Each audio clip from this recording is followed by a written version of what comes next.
नमस्कार, मैं हूं आपके साथ अंजलि त्यागी और आप देख रहे हैं शौर्य टाइम्स न्यूज। आइए बढ़ते हैं खबरों की ओर। पीसीसी चीफ जीतू पटवारी का बयान। मध्य प्रदेश में कांग्रेस कराएगी जातीय जनगणना। मध्य प्रदेश में शुरू किया जाएगा आंदोलन। केंद्र राज्य सरकार ने जातीय जनगणना नहीं कराई तो कांग्रेस इस दिशा में काम करेगी। जीतू पटवारी। हम भूमिका आंदोलन बना रहे हैं। सभी वार्ड पंचायतों में संगठन का निर्माण का काम कर रहे हैं। सरकार जातिगत जनगणना कराए तो धन्यवाद, नहीं तो हम कराएंगे। कांग्रेस की किसान न्याय यात्रा पर बोले जीतू पटवारी। 1 लाख बार बीजेपी सरकार ने किसानों की आय दुगनी करने की बात कही है। वहीं 10 साल पहले जो स्थिति थी वही अभी भी है। किसान न्याय यात्रा में किसानों के हित में इस मुहिम को चलाएंगे। ये किसी दलगत राजनीति की बात नहीं है। जितना सेना का जवान देशभक्त हो उतना ही किसान है। भाजपा सरकार में किसान हित में काम नहीं हुआ। शिवराज सिंह चौहान एमपी में वोट लेकर कृषि मंत्री बने, लेकिन एमएसपी पर खरीद महाराष्ट्र में होगी क्योंकि वहां चुनाव है। किसान न्याय यात्रा में सीनियर नेता शामिल होंगे। 20 सितंबर को सरकार की आंखें खोलने के लिए हर जिले में कलेक्टर कार्यालय जाएंगे। ट्रैक्टर लेकर निकलेंगे किसान और कांग्रेस नेता कार्यकर्ता। कमलनाथ, दिग्विजय सिंह, उमंग सिंगार समेत सभी बड़े नेता अलग अलग जिलों के नेतृत्व कर वहीं परिसीमन पर बोले जीतू पटवारी। राजनीतिक फूट और दुर्भावना अगर इसमें हुई तो ये ठीक नहीं होगा। ये सरकार का इंटरनल प्रोसेस है। हर जिले का सीमांकन जनसंख्या के आधार पर होना चाहिए। वहीं सरकार ने नहीं किया तो हम जातिगत जनगणना करेंगे। जातिगत जनगणना का विरोध बीजेपी और आरएसएस क्यों करते हैं? देश में अमीर और भी अमीर होता जा रहा है, गरीब और भी गरीब। जब राहुल गांधी जातिगत जनगणना की बात करते हैं तो सामान्य वर्ग के गरीब की भी बात करते हैं। इस सरकार को जातिगत जनगणना करवानी होगी और हर हाल में करवानी होगी। केंद्र राज्य में दोनों ही बीजेपी की सरकार है, उन्हें लागू करना होगा, वरना हम अपना न्याय स्ट्रक्चर बना रहे हैं। जीतू। हम भूमिका आंदोलन बना रहे हैं। सभी वार्ड पंचायतों में संगठन का निर्माण का काम कर रहे हैं। वहीं सरकार जातिगत जनगणना कराए तो धन्यवाद, नहीं तो हम कराएंगे। दिग्विजय सिंह वर्सेस बीडी शर्मा पर बोले। बीडी शर्मा का वक्तव्य मैंने सुना है, दिग्विजय सिंह को भी सुना।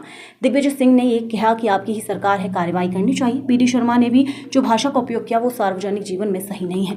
स्वयंभू अध्यक्ष ने मेरी मर्दानगी को चेक करना ऐसी भाषा बोली, ऐसी भाषा उन्हें नहीं बोलना चाहिए।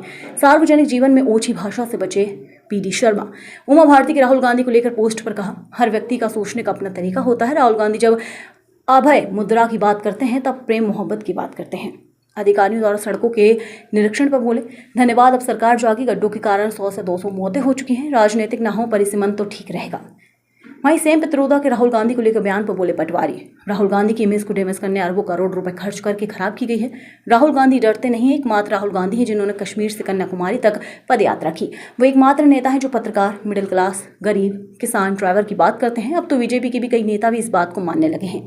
सिंगरौली रिश्वत कांड को लेकर साधा सरकार पर निशाना। ये माफियाओं की सरकार है, रिश्वत का बोलबाला रहेगी। अधिकारियों कर्मचारियों की नियुक्ति रिश्वत से हो रही है। सिंगरौली में जो घटना हुई, पैसा हर स्तर पर लिया जा रहा है। नहीं, बात यह है कि राहुल गांधी जी जब जातिगत जनगणना की बात करते हैं तो क्यों करते हैं? भारतीय जनता पार्टी के लोग इसको का विरोध करते हैं, आरएसएस के लोग इसका विरोध करते हैं, तो क्यों करते हैं?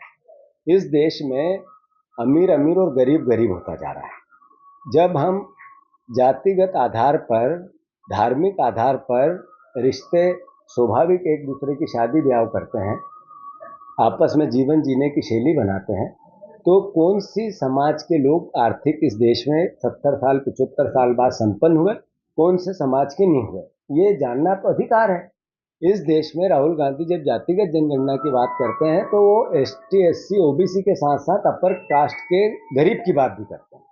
तो मैसेज क्या है? मैसेज ये है कि 25 लोगों के पास देश का 80% धन पहुंच गया और 80% लोगों के पास देश का 20% धन है। आखिर ये असमानता इस देश में क्रांति लाएगी या नहीं लाएगी?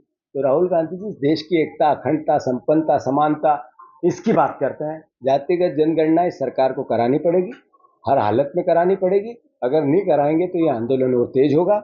मध्य प्रदेश में आने वाले समय में कांग्रेस पार्टी एक नींव बना रही है, भूमिका बना रही है कि सरकार को जातिगत जनगणना करानी चाहिए। अगर नहीं कराती है, केंद्र सरकार, राज्य सरकार दोनों बीजेपी की है, तो फिर हम हमारा स्ट्रक्चर बना रहे हैं जिसमें पंचायतों का एक नया हम संगठन निर्माण की का जो प्लान है हमारा, वो आने वाले 15 दिन में चालू होगा।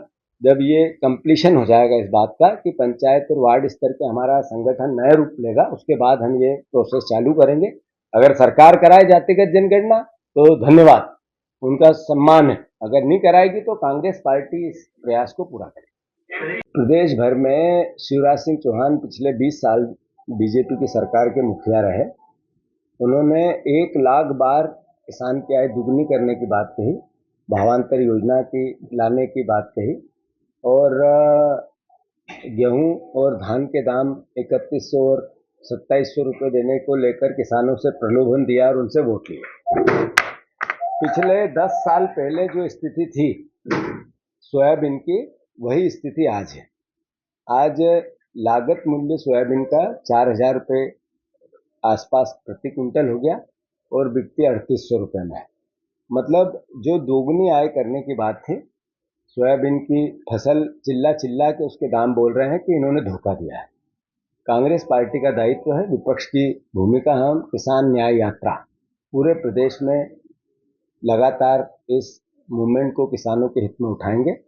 मैं किसान भाइयों से आग्रह करता हूं, प्रार्थना करता हूं कि ये दलगत राजनीति का विषय नहीं है, ये आपके बच्चों के भविष्य का विषय है, इस देश के मर्म का विषय है।